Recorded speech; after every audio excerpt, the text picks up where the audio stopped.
Oi, pessoal do Círculo, eu sou Ricardo Cury e estou aqui hoje para compartilhar com vocês um pouco da minha história e o que me levou a começar um movimento chamado Amor, Ordem e Progresso.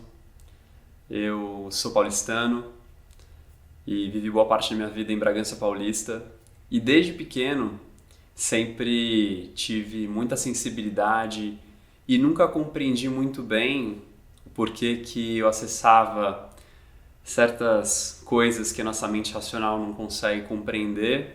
Só que como minha família sempre foi de formação muito tradicional, católica, nunca teve muita abertura para falar sobre esses assuntos e eu fui levando essa sensibilidade de uma maneira bem reprimida e junto com essa repressão, o que me levou aí a me reconectar com essa sensibilidade foi um processo profundo de autoaceitação.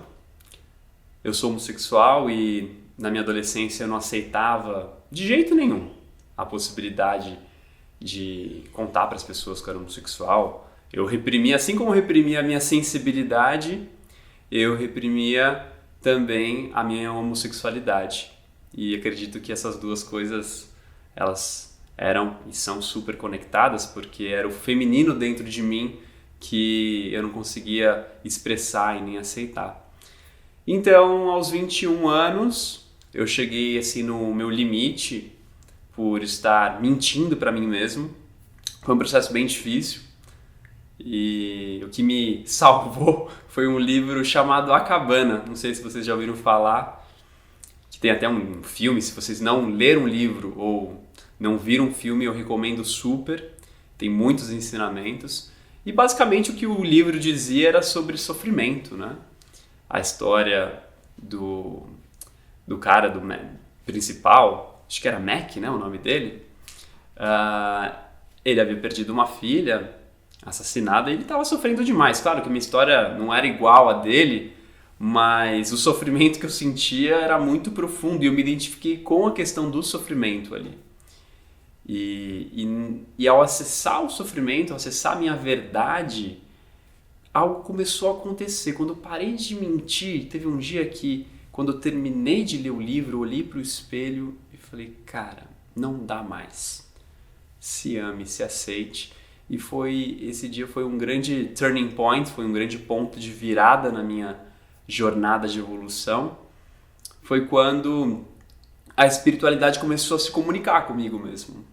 Eu comecei a sentir uma presença dentro do meu coração e eu resolvi me abrir e contar para as pessoas mais queridas, mais próximas, principalmente para minha família. Só que aí não foi como eu achei que seria. Eu achei que iria ter mais acolhimento. Eu não imaginava que ia ser mil maravilhas, mas eu não achei que ia ser tão difícil, principalmente com a minha mãe. E esse processo de certa rejeição que houve, não que ela fez de propósito, mas era a maneira dela de amar naquele momento. Depois eu fui compreender isso mais adiante, mas aquele momento foi muito dolorido e junto com isso teve o término de um relacionamento que, quando eu me abri, que era homossexual, aquele amigo não quis tal, e eu sofri muito com isso também. Então era uma série de sofrimentos. Eu achei que ia resolver, mas não, piorou um pouquinho mais e foi ali que abri o meu canal mediúnico, vamos dizer assim. Então minha sensibilidade, ela aflorou muito. Eu comecei a ter o contato, né, com um mentor e também com meu avô. Dois seres se apresentaram e era muito forte os contatos. Eu recebia mensagem, nunca tinha ido na minha vida a nenhum centro espírita, nunca tive contato com o espiritismo. E eu contei isso pra minha mãe, ela falou, agora tá ficando louco, só pode ser, né? E ela tinha uma amiga dela vizinha lá do nosso condomínio em Bragança, que era espírita, e ela contou pra ela e me recomendou ir até um centro espírita.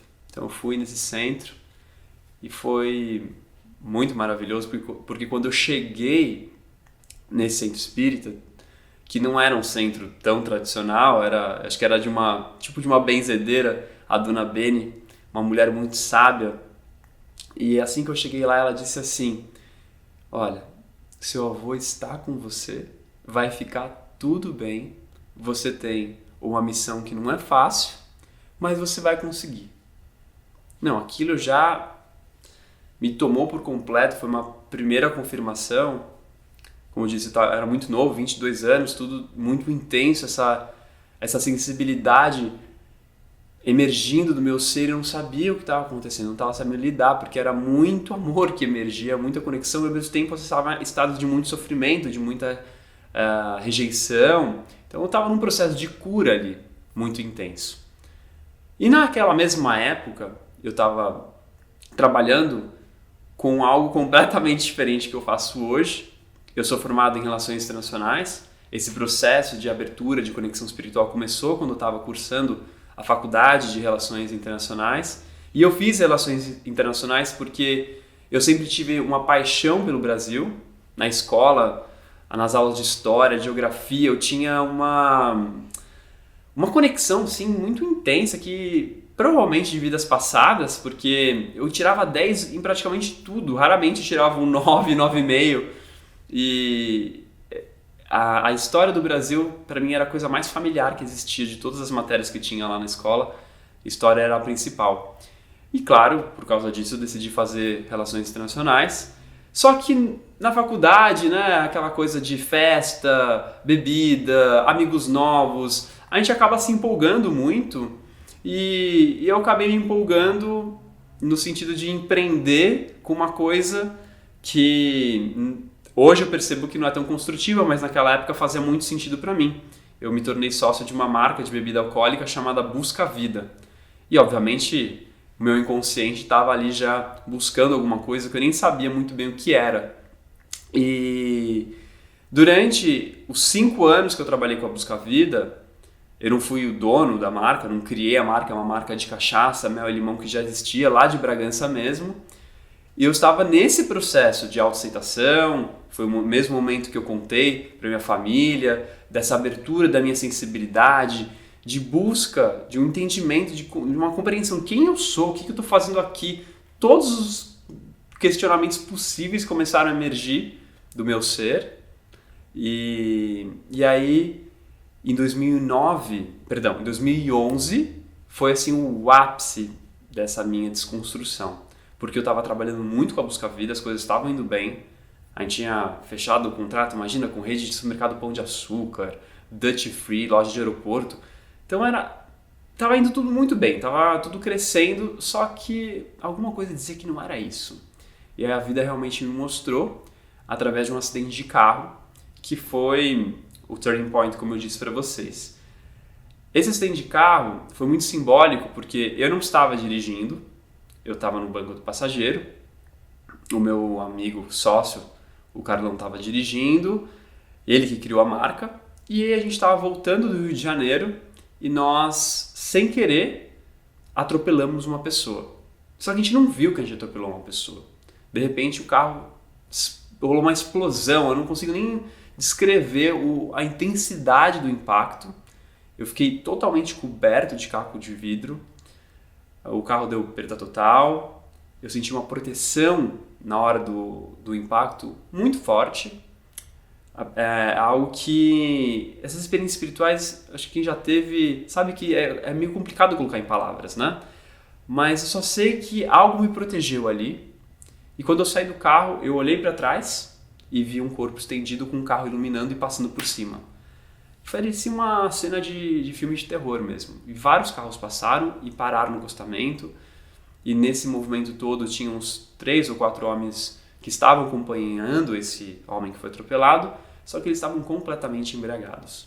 Eles não conseguiam nem falar. Eles estavam cambaleando e exalando álcool e dizendo: o que vocês fizeram? Mataram meu amigo. E aquilo me deu uma coisa, eu falei: o que está acontecendo? Eu estava morrendo de frio, porque estava frio, era junho, fui no carro pegar meu agasalho. Quando eu fui lá no banco de trás do carro, tinha uma caixa fechada de Busca Vida. Nós não tínhamos bebido, a gente era super responsável com relação a isso, ninguém estava alcoolizado no carro. Mas aí quando eu fui pegar o casaco e vi a caixa de Busca Vida, na hora eu escutei uma voz assim: o que você está fazendo da sua vida? Você está buscando a vida ou a morte? Porque eu era o cara do marketing. Eu era o cara que usava aqui meu gogó, meu poder de comunicação e persuasão para dizer, olha, deva buscar a vida porque é legal, viu? Você vai ficar muito bem buscando a vida. Mas aí a vida me mostrou ali que o cara estava tão embriagado que ele nem olhou para atravessar a pista, de tão inconsciente que ele estava. E eu entendi que a bebida pode e deixa as pessoas completamente inconscientes, porque a maioria não tem consciência, não sabe beber. Eu não acho errado que você não pode beber, que é proibido. Não, esse não é o ponto.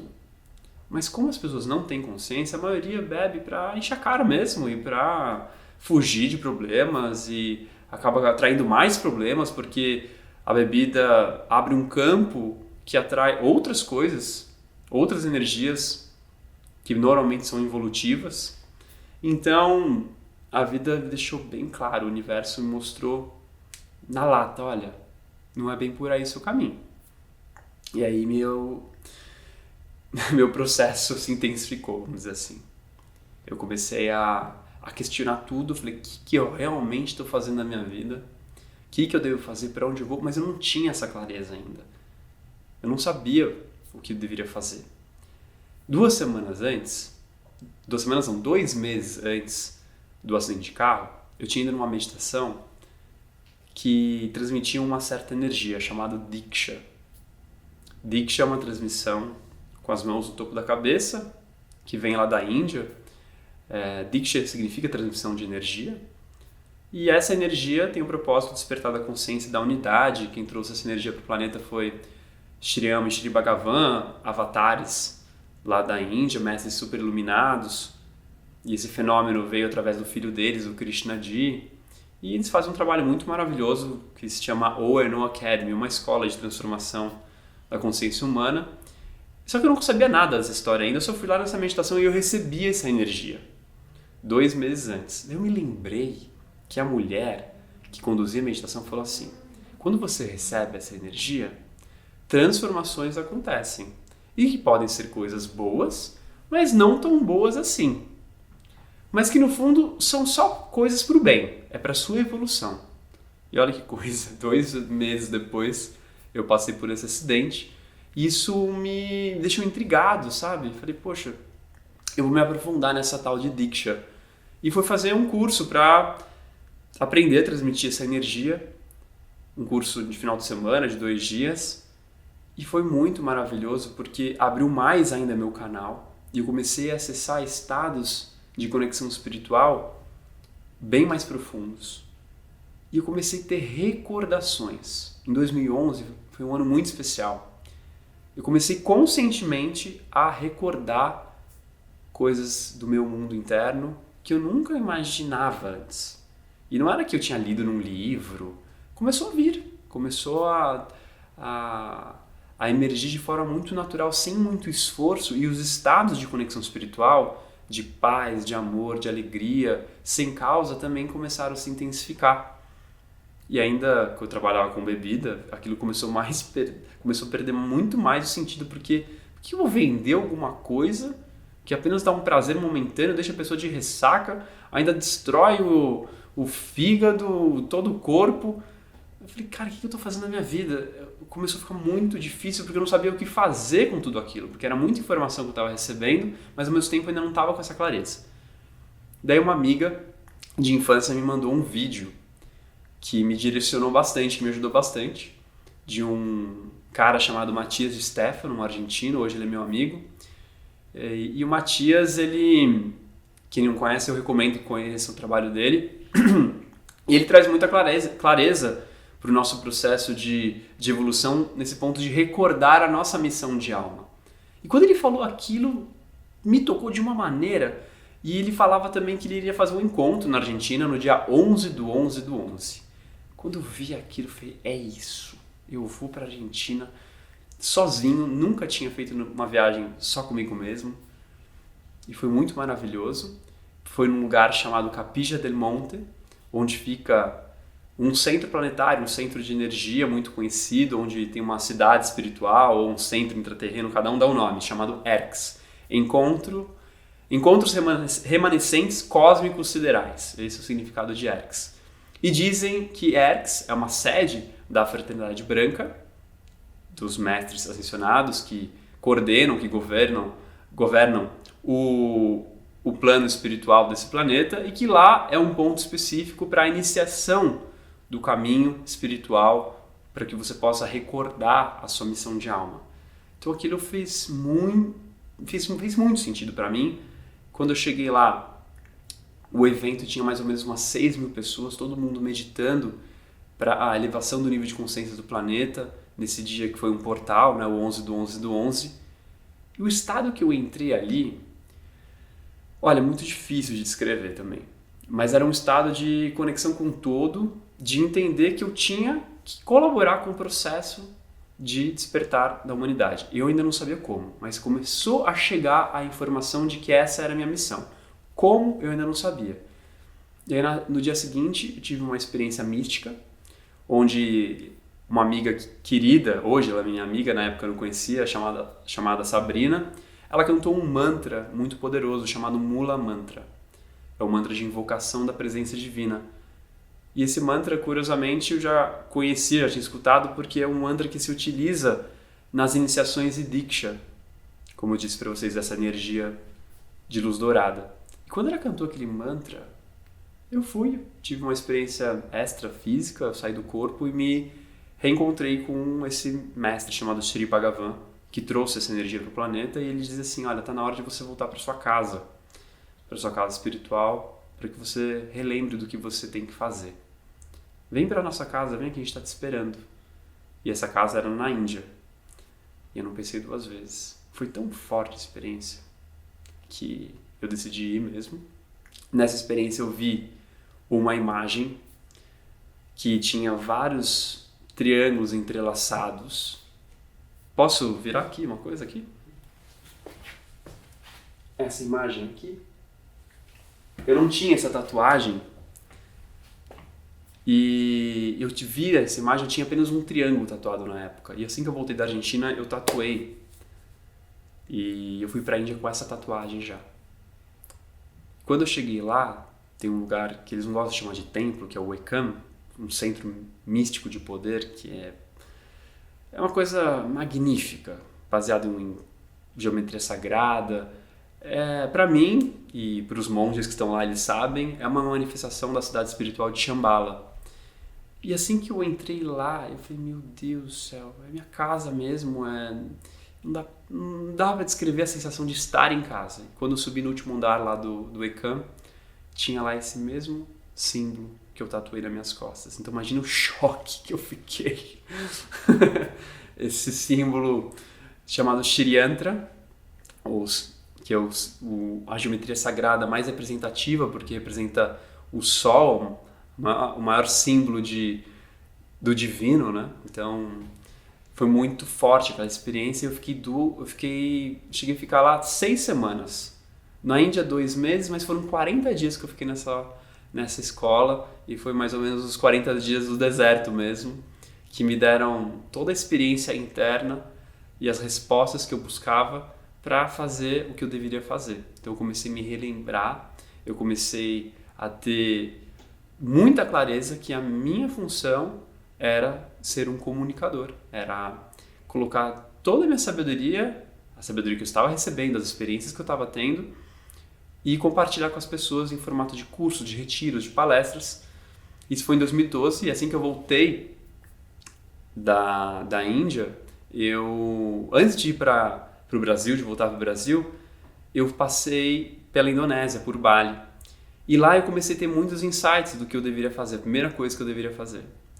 E uma das experiências místicas que eu gosto de contar bastante, de como quando a gente está conectado as coisas aparecem, as sincronicidades, foi que eu resolvi fazer um festival, o Festival da Unidade, e que o logo seria esse yantra, essa geometria sagrada.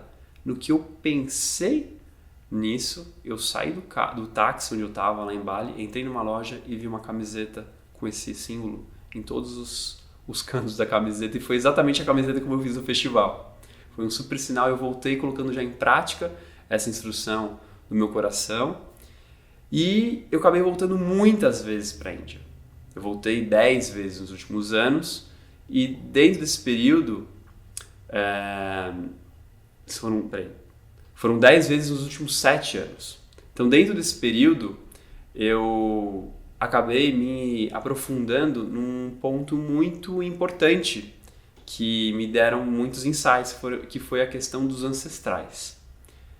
Esse meu mestre lá da Índia sempre me ensinou que a gratidão aos ancestrais, a honra, a reverência à nossa ancestralidade é a chave para a prosperidade.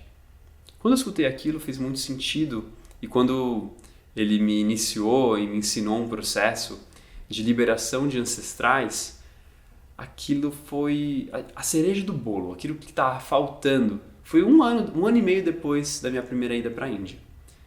Eu voltei como tradutor, né, que eu falo inglês, então foi uma experiência muito rica, então aprendia bastante ao traduzir e relembrava ainda mais quando estava repetindo aqueles conceitos, aqueles princípios universais. E naquela semana eu tive uma experiência com indígenas. Imagina, eu estava na Índia e índios se apresentaram dizendo que eu tinha um trabalho a fazer para colaborar com a liberação do karma do Brasil. Eu falei, gente, eu tô na Índia e índio tá aqui. Eu falei, meu Deus, o que tá acontecendo, né?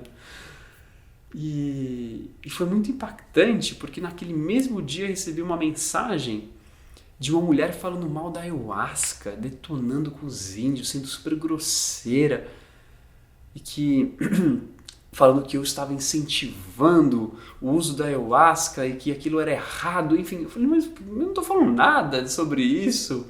Eu nunca falei nada eu nunca defendi nada na minha vida. Eu achei muito curioso porque a mensagem foi, olha como os índios até hoje são agredidos. Não importa se você toma, se não toma ayahuasca, esse não era o ponto. O ponto foi que naquele dia que eu recebi essa informação, eu recebi uma mensagem de muita agressividade e que me fez acessar que existe um peso muito grande, graças à história do nosso país. A gente sabe muito bem que não foi nada suave, pelo contrário, foi muito violenta, e que a gente tem isso muito forte.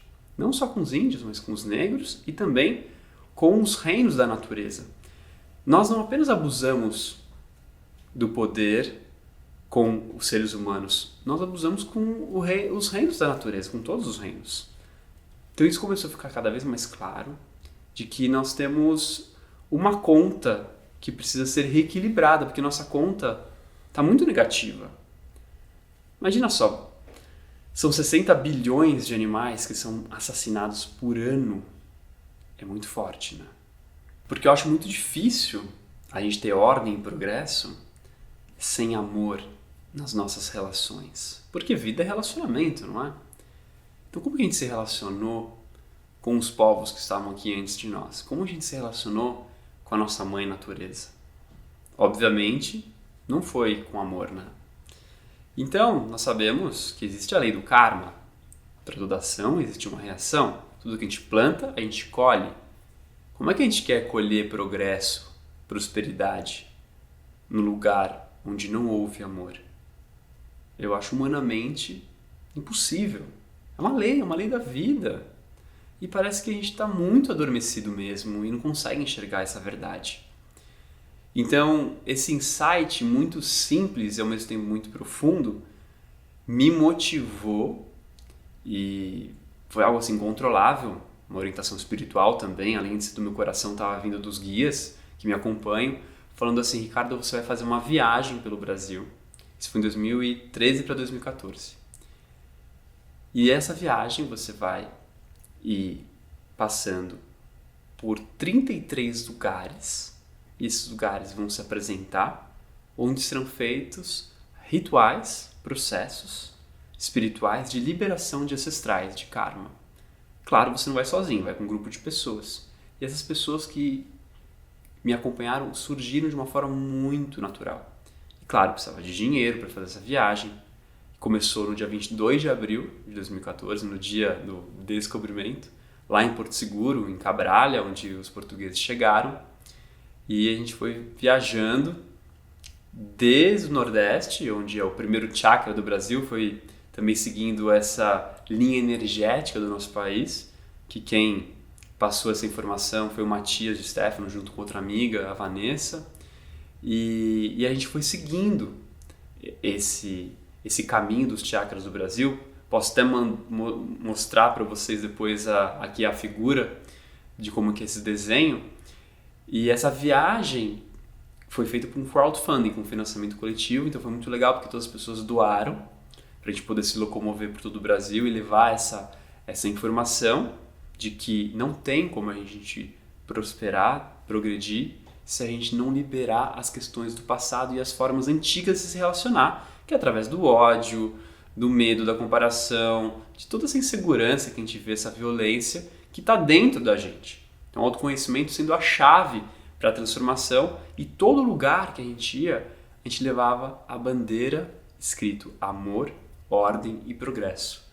E aí talvez você pergunte, mas da onde você tirou isso? Eu descobri que o lema original da bandeira do Brasil, amor, ordem e progresso, num trabalho espiritual. Eu estava num trabalho de ayahuasca e nesse trabalho tinha uma bandeira do Brasil. E uma amiga, intuitivamente, no momento de muita conexão com os nossos ancestrais, colocou a bandeira no chão, várias velas ao redor e uma imagem do Cristo Redentor, aquela clássica de braços abertos, como está no Rio de Janeiro. E aí aquela bandeira apenas escrito ordem e progresso, eu olhei para ela e comecei a contemplar e escutar ao mesmo tempo uma voz do meu interior, do meu eu superior, dizendo assim, o que está faltando? Era uma conversa entre eu e o divino, meu eu sou, dizendo assim, o que está faltando nesse lugar? O que está faltando nessa bandeira? E automaticamente brotou algo que disse, amor, está faltando muito amor. É isso que Jesus quer. Ele quer que o coração do mundo tenha amor. E aí me veio a vontade de procurar sobre o lema da bandeira, qual que era a verdadeira história, e quando eu dei um Google eu vi lá que o lema era amor por princípio de todas as coisas, ordem por base e progresso por fim, que é um lema que veio de um cara que talvez muitos conhecem, outros não, chamado Auguste Comte, um francês, filósofo, que fundou a Igreja Positivista. E eu nunca estudei, para falar a verdade, muito sobre Auguste Comte. Na verdade, nunca me interessou. O que me interessou foi essas três palavras, a união dessas três palavras que sempre fez muito sentido. Porque é verdade, o amor está em tudo. Nós viemos do amor e voltamos para o amor. E se a gente não tem amor pelo que a gente faz, por quem a gente é, a gente fica uma bagunça, a nossa vida fica completamente desorganizada, a gente fica com dificuldade de progredir. Eu falei, uau, isso faz muito sentido. Com amor, a gente consegue ter ordem, e com ordem a gente consegue ter progresso. Não no sentido militar da coisa, não no sentido rígido, que você é obrigado. É completamente diferente. Quando a gente compreende o poder de cada palavra, isso tem um significado muito profundo na nossa vida. A gente começa a observar que se falta ordem, se falta prosperidade, se tem alguma dificuldade, algum obstáculo, é porque não tem alguma coisa, tem alguma coisa que não está integrada, que a gente ainda não consegue amar, que a gente não consegue reconhecer, se a gente não se aceita, se a gente não olha para as nossas sombras, porque amar aquilo que é bonitinho em nós é fácil, mas e amar aquilo que a gente não gosta? Como foi a minha experiência que eu contei para vocês. Eu consegui despertar minha consciência a partir do momento que eu acolhi aquelas partes mais sombrias que eu considerava feias. Então, essa chave da verdade interior, do autoconhecimento, para o despertar da consciência amorosa, começou a ficar muito mais evidente. Eu tive muito mais clareza de como eu poderia colocar isso em ação e como eu poderia falar sobre isso nos meus cursos, porque eu dou cursos, eu criei daí depois a ABRA, a Academia Brasileira de Autoconhecimento, que a intenção da escola é o despertar da consciência amorosa. Mas para chegar até a ABRA, eu queria contar um pouco mais de como foi construída essa intenção de lançar o movimento Amor, Ordem e Progresso. Porque esse foi o início da caminhada. Quando eu recebi essa informação, despertou em mim uma paixão pelo Brasil que eu acessava quando eu era criança, quando eu estava na escola, eu comecei a me relembrar de várias coisas, de como realmente eu vim para cá para ajudar a deixar esse lugar um pouco melhor. Essa é a minha função. Não sou eu quem vou fazer, mas eu posso colaborar, eu posso unir pessoas e trazer essa mensagem de reflexão que pode causar um impacto na vida de muitas pessoas.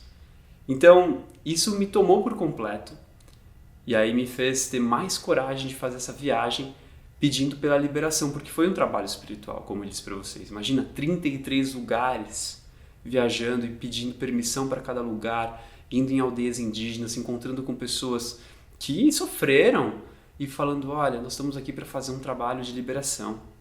E a gente sentia coisas acontecendo. Não por acaso, não que a gente foi responsável, mas a gente viu muita sincronicidade que o lixo começou a vir à tona em 2014 da Operação Lava Jato, bem no momento que a gente estava em viagem fazendo as liberações. A gente sentiu isso como uma coisa muito simbólica, que olha, parece que está funcionando, está vindo à tona porque precisa limpar, precisa purificar, está liberando. E aí a gente finalizou essa história toda, esse projeto, tudo guiado pela espiritualidade, no dia 12 de outubro, no dia da Nossa Senhora, padroeira do Brasil, em Foz do Iguaçu. Então, os lugares, os centros de energia do Brasil, só para vocês entenderem por onde a gente foi passando nesses 6 meses, foi Nordeste, começando por Porto Seguro, que é o primeiro chakra, onde começou a história do Brasil, que é o impulso inicial, e onde tem mais as questões de sobrevivência, né? O Nordeste tem muitas questões de escassez, então o primeiro chakra está ligado à sobrevivência. O segundo chakra é o norte do Brasil, a Amazônia, o útero. O terceiro chakra, centro-oeste, Brasília, o nosso poder. Quarto, Rio de Janeiro, coração, nem precisa falar. Quinto, São Paulo, que é a comunicação, o poder financeiro que dá voz ao nosso país. O sexto, o terceiro olho, representado por Curitiba, e simbolicamente tem até lá o Museu do Olho do Oscar Niemeyer, um super visionário. E o sétimo, onde a gente terminou, Foz do Iguaçu, no dia 12 de outubro. E lá representa a transcendência de tudo, porque aquelas águas, aquela potência, aquela abundância que tem a capacidade de matar a sede do mundo inteiro, não sei se vocês sabem disso, mas tanta água que pode matar a sede do mundo inteiro, se for distribuída igualmente, né? E ali tem essa sensação de não ter essa coisa de fronteira. Quem criou essa história de fronteira? Fomos nós. Na Terra não tem fronteira.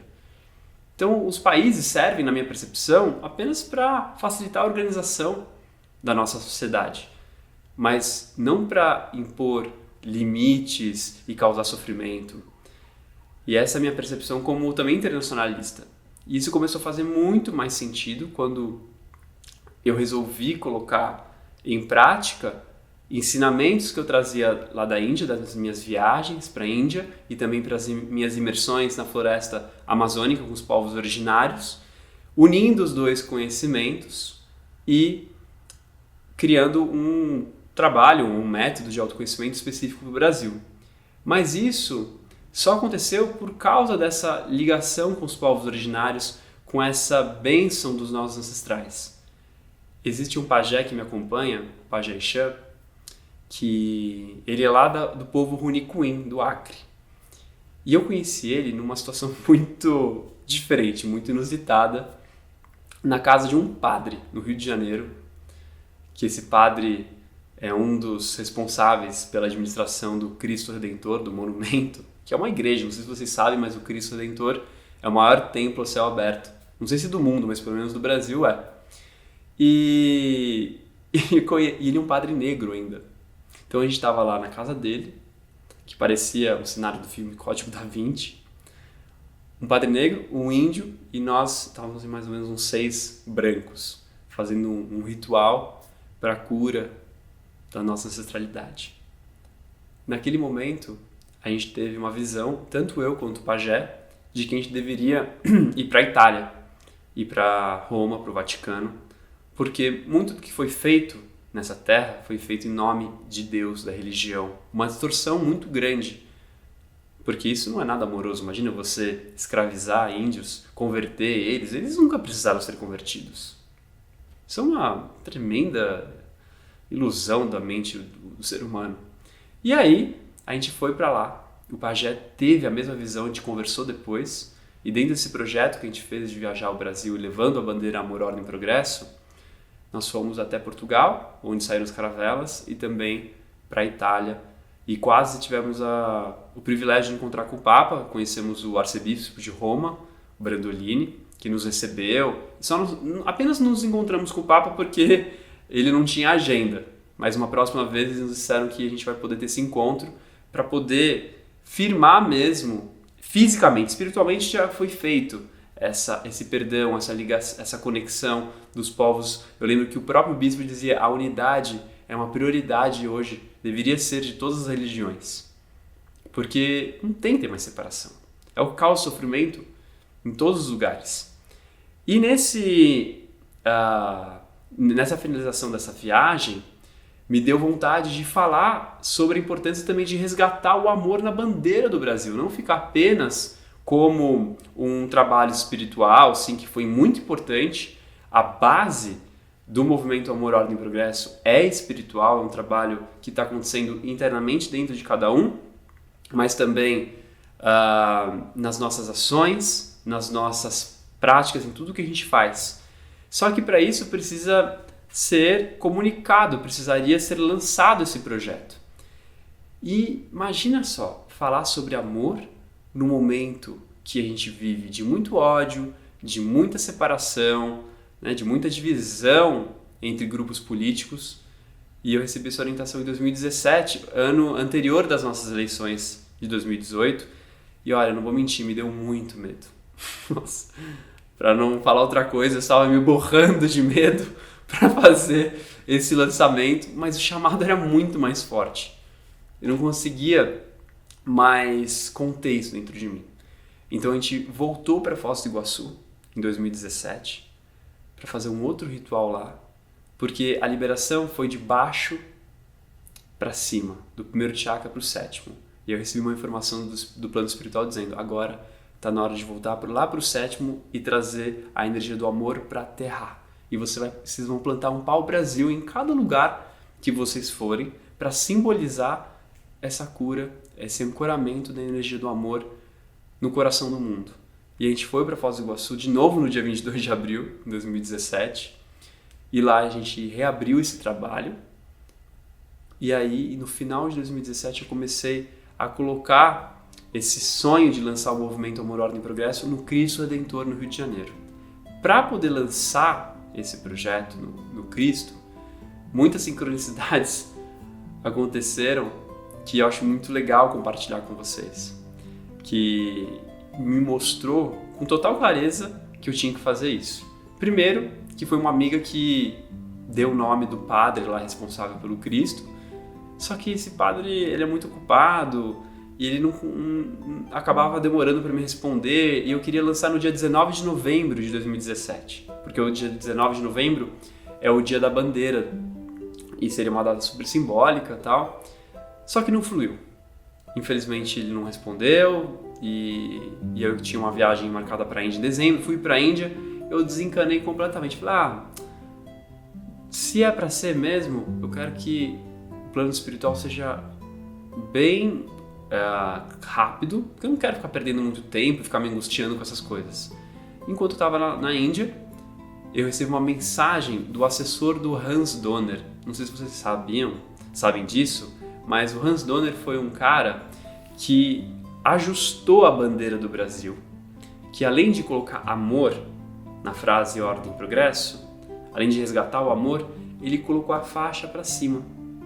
Porque é muito esquisito um país que, além do lema ser apenas Ordem e Progresso, o progresso está para baixo. Ninguém olha para essas coisas. E todo mundo sabe, quem está conectado com a espiritualidade, já dizia Carl Jung, que o universo funciona através de símbolos, não é verdade? E aí? Que símbolo que rege inconscientemente 200 milhões de pessoas? Atrás da ordem está o medo, está a insegurança, está a violência, porque a carga de 500 anos de história causa toda uma desordem e não tem como a gente crescer, principalmente em consciência, né? Progresso não é material. E nessa viagem que eu fiz em 2014, que eu contei para vocês, eu acabei me deparando com um livro do Chico Xavier chamado Brasil, o Coração do Mundo, Pátria do Evangelho. E lá uma frase me impactou muito, que dizia que o Brasil não está predestinado a ser esse país do futuro materialista que as pessoas acham, mas sim o lugar onde irá trazer um novo pensamento, sem as ideias de separatividade. Uma nova luz, um novo mundo, como diz o próprio hino nacional, Brasil de amor eterno seja símbolo. É a missão da nação, tá lá, não fui eu que criei, não fui eu que tive a ideia. Não, a espiritualidade está falando em todas as direções. Se você pegar músicas brasileiras, tem músicas famosíssimas que demonstram a paixão, a devoção por essa terra, por ser tão abençoada, ser tão privilegiada. Nós temos os 2 maiores aquíferos do mundo, a Amazônia, o Guarani, maior floresta, maior biodiversidade, maior miscigenação, ou seja, uma riqueza sem igual. E a gente não dá esse valor. E foi essa paixão, essa conexão por essa terra que me fez continuar para lançar o projeto. Então, como eu disse, eu recebi essa mensagem do Hans Donner, do assessor dele, quando eu estava na Índia, em janeiro de 2018. Ele dizendo que queria ajudar o projeto. Eu falei, opa, é um sinal do plano espiritual. E assim que eu voltei da Índia em fevereiro, eu tive um sonho. Eu recebo muitas coisas através de sonhos. Eu tive um sonho que Jesus aparecia e dizia, olha, está na hora de fazer uma cirurgia espiritual no coração do Brasil. Está precisando, é urgente. É uma cirurgia urgente. Isso foi em fevereiro. E que a cirurgia, ou seja, o trabalho espiritual, o lançamento, deveria ser no dia 22 de abril, sempre nessa data. E naquele dia foi muito mágico, porque além de ter tido uma tempestade absurda no Rio de Janeiro, que destruiu muito da cidade, alagou a cidade inteira, foi uma limpeza energética mesmo, eu recebi à noite uma mensagem do assessor do padre, lá do Cristo, dizendo, Ricardo, o padre adorou o projeto, você pode vir para cá conversar? Isso foi numa quinta-feira, segunda-feira eu estava indo para o Rio de Janeiro.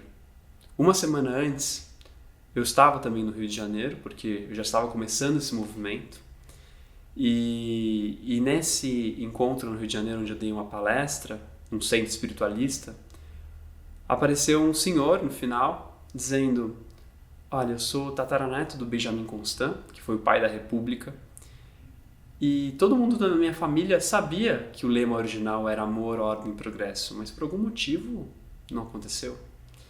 Na minha percepção, e pelo que eu li também do Chico Xavier no livro Coração do Mundo, o que aconteceu na nossa história, né, foi um grande golpe, né? A República, expulsaram do Pedro II, ou seja, não teve amor. Então como que uma ação tão não amorosa poderia alguém fazendo uma ação desse tipo colocar amor? Não era coerente, não era verdadeiro naquele momento.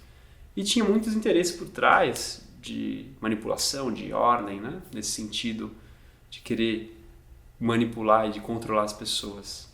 Então isso é algo muito pesado na nossa história e parece que os golpes se repetiram e têm se repetido na nossa história porque certas pessoas insistem em manipular, insistem em abusar do poder e apenas querer para si. Para mim, o egocentrismo é a doença dessa humanidade.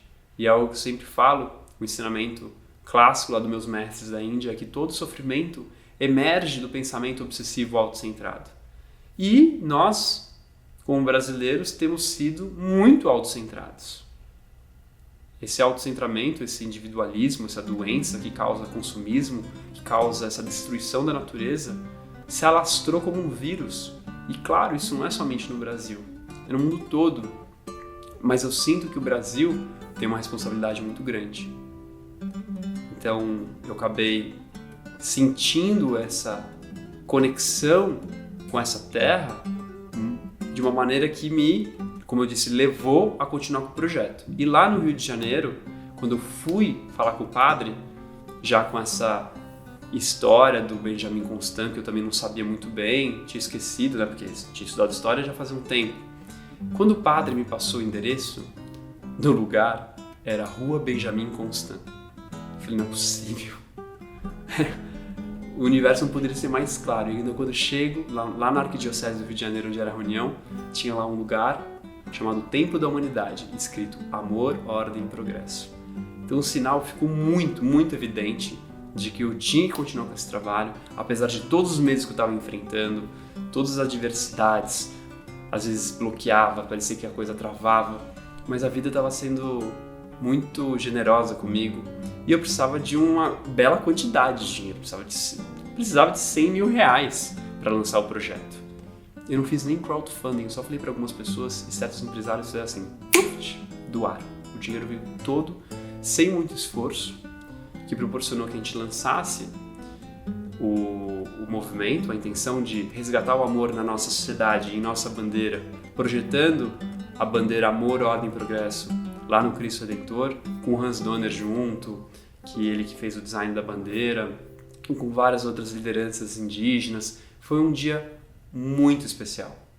Então, a partir daí começou esse movimento, que também deu início à ABRA, Academia Brasileira de Autoconhecimento, onde eu proporciono cursos, experiências transformadoras e retiros para a reconexão com o propósito de estar vivo no Brasil. Porque se nós estamos encarnados no Brasil, existe um propósito. Existe uma responsabilidade, como eu disse agora há pouco. E a gente não está entendendo muito bem essa responsabilidade. Eu digo que cada um deveria ser guardião dessa terra. Nós não somos donos dessa terra. Eu aprendi isso muito com os índios. Os índios, eles não se consideram donos de nada, porque eles sabem que nada é deles. Nada é nosso. E ao mesmo tempo, tudo é nosso. Então, com essa consciência de prosperidade, essa consciência real de riqueza, a gente vai conseguir transformar essa terra, esse país e provavelmente a humanidade, porque aqui é um grande laboratório. Eu vejo o Brasil como um palco para o surgimento da nova humanidade. Pelo fato da gente já unir muitos povos, muitas culturas, muitas religiões e de alguma maneira nós nos damos bem, né? Não brigamos tanto assim. Então existe já um respeito entre as diferentes culturas, as diferentes religiões. E uma vez eu escutei algo que fez muito sentido para mim, é que o Brasil, ele oculta uma semente. Brasil é o nome de uma árvore. Então tem uma simbologia muito grande aí pelo nome de ser de uma árvore.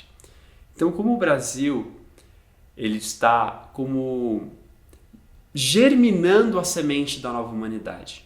Eu vejo dessa maneira não somente o Brasil, mas eu vejo a América como um todo, principalmente a América do Sul. Porque aqui tem muita terra, tem muita abundância, tem muito espaço ainda. E a gente sabe que Chico Xavier recebeu aquela informação da data limite de 2019 e que a gente está num processo de regeneração mais intenso a partir de agora. E que o lugar que a gente vive, o Brasil, por algum motivo, tem sido preparado para que essa regeneração seja mais intensa. Então eu vejo que não é por acaso que toda essa purificação está acontecendo antes, de forma mais intensa aqui do que em outros lugares. Muitas pessoas dizem, mas o Brasil tem rua esburacada porque é tudo mal feito, que não sei o quê. Pelo menos aqui as coisas ficam evidentes. Eu vejo que lá fora é tudo muito bem disfarçado, tudo bonitinho, gramadinho, asfalto, bem feito, mas ninguém sabe o que está por baixo daquilo. Então aqui pelo menos todo o lixo está vindo à tona. Não que eu seja a favor das coisas serem mal feitas, desorganizadas. Claro, tem muita coisa para a gente melhorar externamente. Mas o progresso que deve acontecer aqui, ele não é material.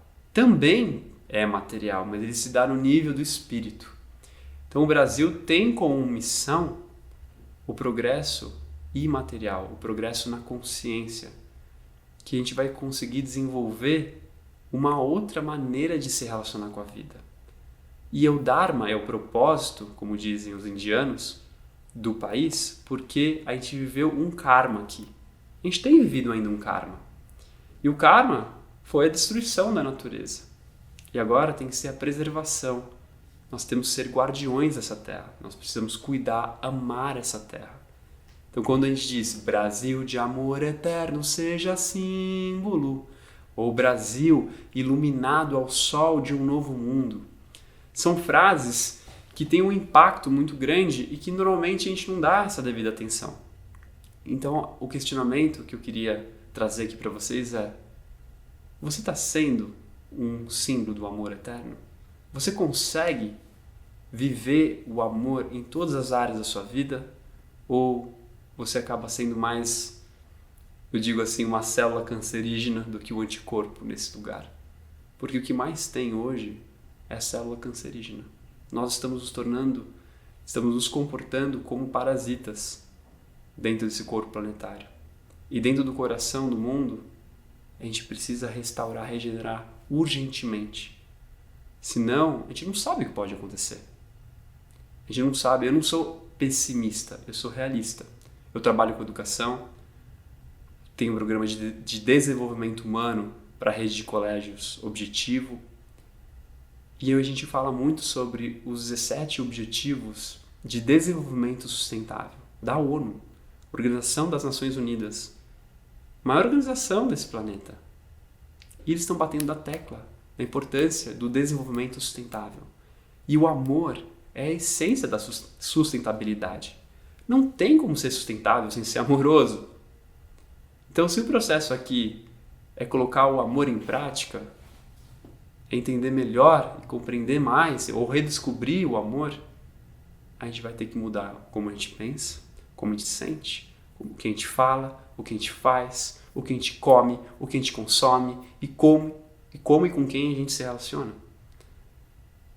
Então está na hora de a gente refazer essa reflexão. Então o autoconhecimento é a chave para a mudança interna e também externa.